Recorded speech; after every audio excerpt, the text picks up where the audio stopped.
So they lied about Nigel Farage and why he was debanked. Even Can if you they believe told it? the truth, it was bad. It's really bad. It's worse. It's worse when you learn the truth, actually. It's disgusting. And I think it was Richard Tice that was saying that he's now going to get a freedom of information to find out why his bank accounts have been cancelled. And I think everybody should do it. Oh, yeah. And Yeah. we bailed them out. Yeah. Like Yeah. we made sure they didn't. They got their bonuses collapse. because I paid taxes. And now they're like, yeah, and Nigel Farage paid taxes. And now they're like, yeah, but you can't have a bank account with us. I Because, just feel like we own you, actually. well, honestly, I'm not against the nationalization of some of these banks No. at this point. I actually don't care about them at all. And I don't want to hear any free market BS. No, these banks can get the heel. But anyway, before we go on, go and watch Dan's fantastic Brokenomics series where he explains money and finances and the necessity of having a bank account in the 21st century. Because try living without one. The Prime Minister of Hong Kong got debanked, and she had to walk around with like massive bags of money. It's wild. I mean, what I find interesting is that no matter what happens to someone, if you don't like them, apparently it's fine. Yeah, and some people are so short-sighted that they don't realize.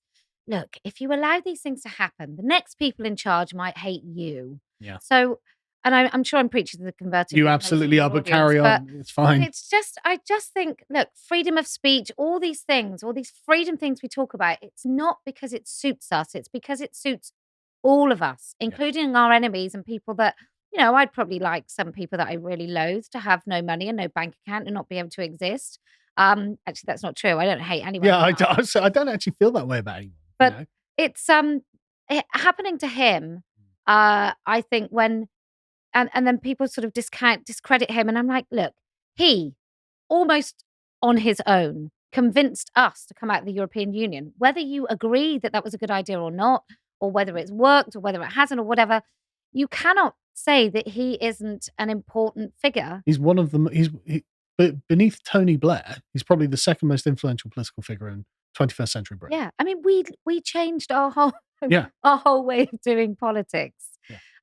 And I find it really quite sinister when people are like, oh yeah, well, he deserves it. And you're like, I hope it happens to you next. Well, yeah, absolutely. But it's not going to, because the blade only ever cuts one way, doesn't it? But we know that banks are moral. Sorry to interrupt. We know banks are such moral bastions. They never invest in any dodgy things. There's no children in mines in Africa that any bank has got anything to do with. Yeah, I'm not really a fan of taking lectures from bankers. No. Weirdly. But anyway, a few months ago, Farage revealed that he'd been deplatformed a few months before that. It was about a month ago now, but with no explanation. And he believed his account was being shut down for political reasons, as he was turned down by 9 other lenders. And so the BBC decided, we're journalists. You know what journalists do? They ask the people who have been accused, is this true? And then take their word at face value. And that's all they did. They said people familiar with Coutts, the bank is Coutts, by the way. Coutts' move said it was a commercial decision because the criteria for holding one of our accounts is to have at least £1 million in the bank or 3 million in savings. And Nigel Farage didn't, and he didn't dispute that. And so they've just taken him down. And it's like, well, that doesn't sound likely, because I mean, Farage himself was like, well, they didn't have a problem with it for the last decade. Yeah. Why would they care now? And the BBC were like, yeah, but that's our job done. No more investigating for us. We're journalists, you see. And he also argued that other banks have refused to take him on as a customer on the grounds that he is a politically exposed person, which is a notion that has come from the European Union, which implies that, these people are risky, possibly subject to bribery, things like this. No allegations have been made. No one's alleging that Farage has taken money from Russia or China or something like that. But they could, so maybe it's that. And so Farage was like, okay, well, that's a lie. I don't believe that's true. And they're like, no. We don't need to look into this any further, except that actually there was a document released from Coutts that the Mail Online got and published the entire thing. And this was their internal reasons for debanking Nigel Farage. It's quite remarkable. The scary thing is how. Like, we know that they've done a bad thing. We can all, anybody who's not a complete and utter lunatic can understand what the implications of this are. But how did it happen? Like, did someone say, "Hey, do you know that Nigel Farage banks with us? Oh, let's do something about that." Like, how did he become a topic of conversation? There's a committee in the bank, and the committee is staffed by woke people, actually. And in this, they say that Nigel Farage is perceived to be a racist grifter. And Yeah, exactly. And there are lots of people who perceive themselves to be all sorts of things and perceive other people to be all sorts of things.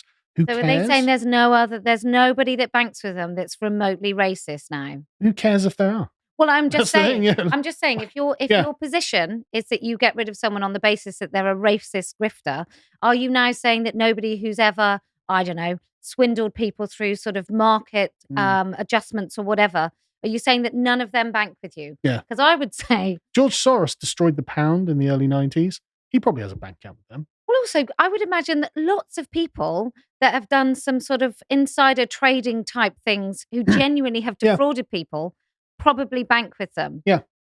Who ruin people. Yeah, like absolutely rich ruin people, people. they manipulate stuff, Yeah. right? And is that grift? I don't know.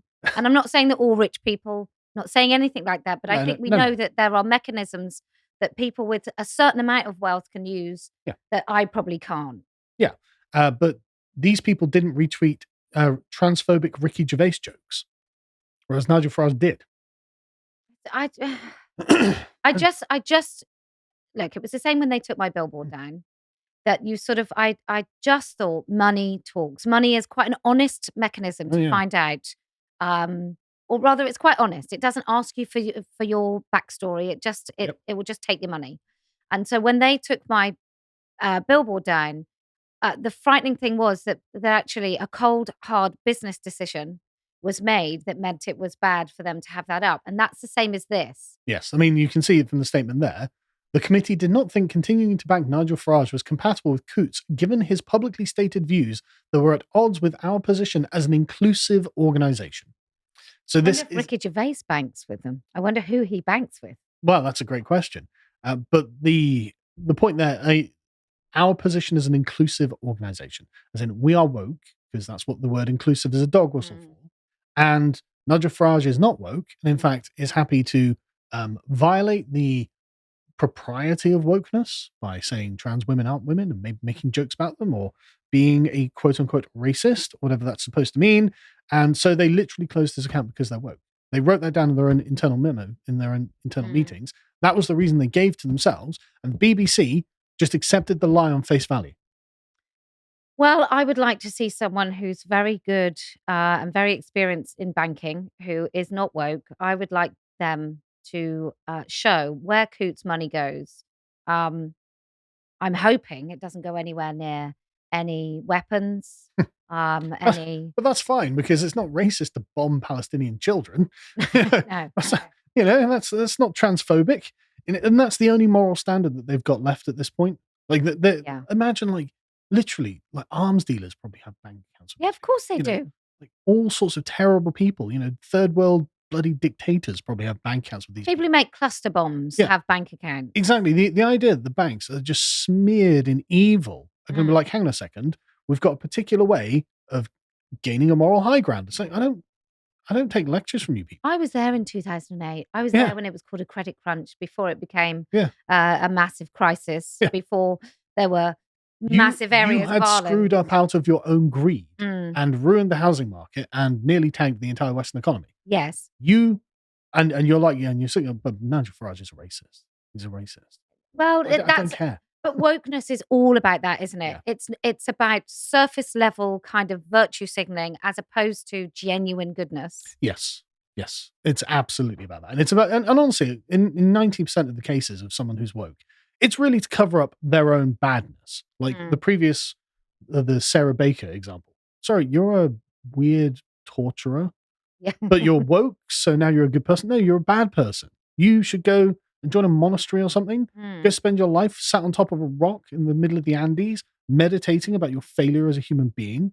Well, but it's not just the individual, right? It's like we know that people are terrible. We know that stupid people exist and evil people exist.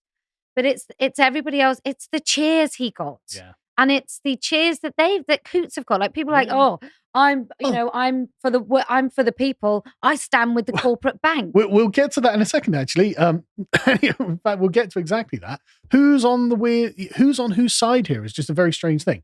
But anyway, Nigel Farage wrote an article in the Telegraph, basically making the same points we have, saying, look, it's not about me. You could be next. We're sleeping into a China-style social credit system in which only those with the correct views are allowed to fully participate in society. That's totally true. This can't be allowed to stand. You would think, oh my God, hang on a second. I'm a member of the Labour Party. I care about the average working person who may get debanked for saying something on social media. Therefore, I should stand shoulder to shoulder with Nigel Farage and be like, no, Conservatives do something. And no, absolutely not. The left are totally okay with this. You'll notice it's only the right-wing papers, quote unquote, who are like, oh, hang on a second, this is bad, isn't it? Lying over Nigel Farage, that's not good. Being woke lefties and debanking a political rival, that seems to be sort of third world behavior. Yeah. Sort of Brazil, we shouldn't be doing that. No, right? The only people who brought it up were people like Jacob Rees-Mogg, who actually raised it in Parliament, Grant Shapps, who is awful in every other way except for this. And then just lots of other Conservatives. David Davis. Yeah, David Davis, Suella Braverman. People that Nigel Farage was retreating, it's just the Conservatives.